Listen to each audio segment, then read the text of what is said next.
Бакиевтер келатат деген сценарийдин авторуна дагы таң каласың. Ал кишинин проблемасы өзү ошол өзүнүн тандап алып келип койгон досу менен болгон. Ал маселеге мисалы Кыргыз элинин дагы, Жапаровдун дагы, Ташиевдин дагы тиешеси жок. Тетирисинче, бул бийлик келгенден кийин кыска аралыкта Атамбаевди камактан чыгарып, дарыланууга барып келе калайын дегенинен сыртка чыкканга да уруксат берди го. Анан бул бийликке ал кишинин кандай дооматы же нааразычылыгы калды, түшүнбөйсүң. Же эмне, досу камаган абактан чыгарып, кайра бийликке алып келип коюш керек беле. Же булар азыр бийликке алып келебиз деп таптап жаткан Сапар Исаковду бийликке алып келип коюшу керек беле. Анан эми жөн эле жерден өзүнүн акчасын кетирип, кайра эле баягы кассетаны коюп, көрүнгөн бекерчиге Бакиев келатат деп жаздырып, видео материал жасатымыш эттирип, иликтемиш эттирип, жөн эле аларды бага бергендин кандай кереги бар. Мисалы, мейли, булар апыртып айтып аткандай дагы болду дейли. Булар ондогон жылдарын жана миллиондогон акчаларын кетирип, жаналгычтай кылып элдин мээсине куюп келген ошол Бакиев келди дагы дейли. Анан эмне болот? Мына мен качпай эле келдим, кааласаңар соттогула, кааласаңар камагыла, мыйзам чегинде каалаганарды кылгыла, бирок ачык сот болсун, баарын бүт Кыргызстан эли түз эфирде көрүп турсун. Бүт дүйнө жүзү онлайн көрүп турсун. Баарын ачык такташалы. Ким күнөөлүү болсо, ошол күнөөсүнө жараша жазага тартылсын. Менин күнөөм болсо, мен жооп берейин. Убактылуулар күнөөлүү болсо, алар жооп берсин десе эмне болот? Убактылуу өкмөттүн маскасы чечилип, элден жашырып келген сырлары ачылып кетеби? Же Кыргыз эли эч качан билбеши керек болгон, билсе тетирисинче убактылуу өкмөттүн мүчөлөрүн бирден кармап, жазалаганга туура келип кала турган жагдай пайда болуп калабы? Же эли журт убактылуу өкмөткө ыраазы болуп даңктайбы?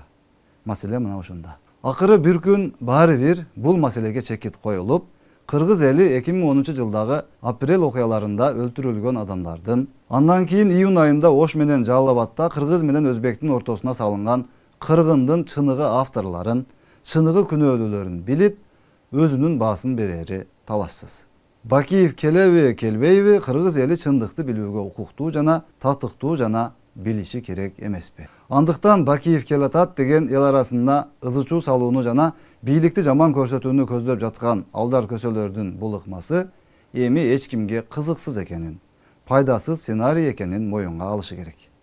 Эл журт апрелде аянтта кимди ким артынан атып өлтүрдү, кимге ким баш айландыруучу дарылар кошулган сууларды ичирип, ак үйдү көздөй чуркатты, элди чаң тополоңго салып коюп, кимдер банктагы ячейкалардагы акчаларды, алтындарды уурдап, мародерлук кылып чуркап жүрдү. Кыргыз менен Өзбекти кантип согуштурушту, Кадыржан Батыровдор менен эмнелерди пландаштырып, эмнелерди ишке ашырышты. Кыскасы мунун баарын элдин баары бири-бирине көргөн билгенин айтып отуруп, ал эмес ошол иштерди кылып жүргөндөрдүн арасында болгондордун өздөрү дагы ачык айтып отуруп, Кыргыз эли кимдин ким экенин билгени, жетиштүү маалыматтарга ээ болуп бүткөнү качан?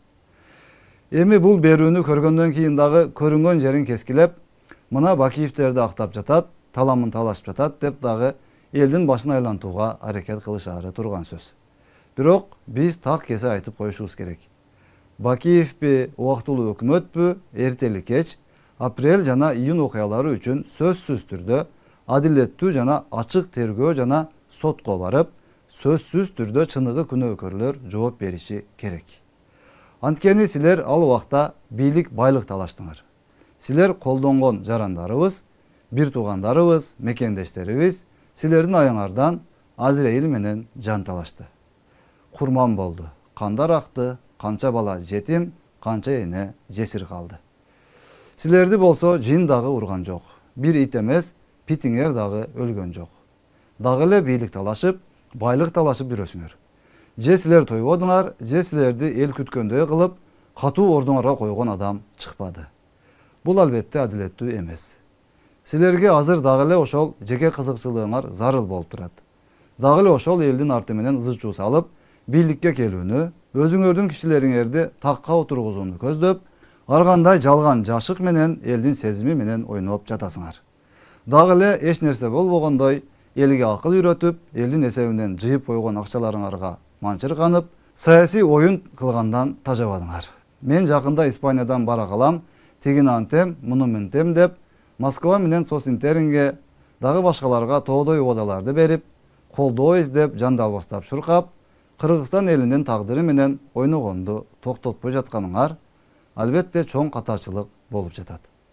Ал эми элге бүгүн андай башаламандык эмес, туруктуулук жана эң негизгиси токчулук, өнүгүп өсүү керек болуп турганын кантип көрүшпөйт. Эми гана элге окшоп чегаралар чечилип, жол, мектеп, үйлөр курулуп, чоң бизнес проекттер ишке ашып баштаганда, эми бир аз мамлекет бутуна туруп, бирөөлөр менен тең ата сүйлөшүп, алака кылып, тезирээк проблемаларды чечип, иретке келип, башка өлкөлөрдөн ашып кетпесек дагы, жок дегенде жетип алып, тең кетели деп кылынып жаткан аракеттерге колдоо кылышса болмок тетирисинче. Андай кыла алышпайт. Анткени андай кылыш үчүн өзүн эмес, элди ойлош керек. Булар тетирисинче элди колдонуп, пайдаланып, өзүнүн максатына жетип көнүп калышкан болсо, каяктан анан элге күйсүн. Бүгүн бирок кыргыз эли башка деңгээлде ой жүгүртүп, башка багытта аракет кылат деген ойдобуз. Өлкөбүздө тынчтык жана ынтымак, адилеттүүлүк жана жакшылыктар гана болсун. Апрель жана июнь окуяларында каза болгон мекендештерибиздин жаткан жерлери бейиштен болуп, калган үй бүлө жана жакындарына жараткан Кудайым бекемден соолук, туура түшүнүк жана көп жакшылыктарды берсин.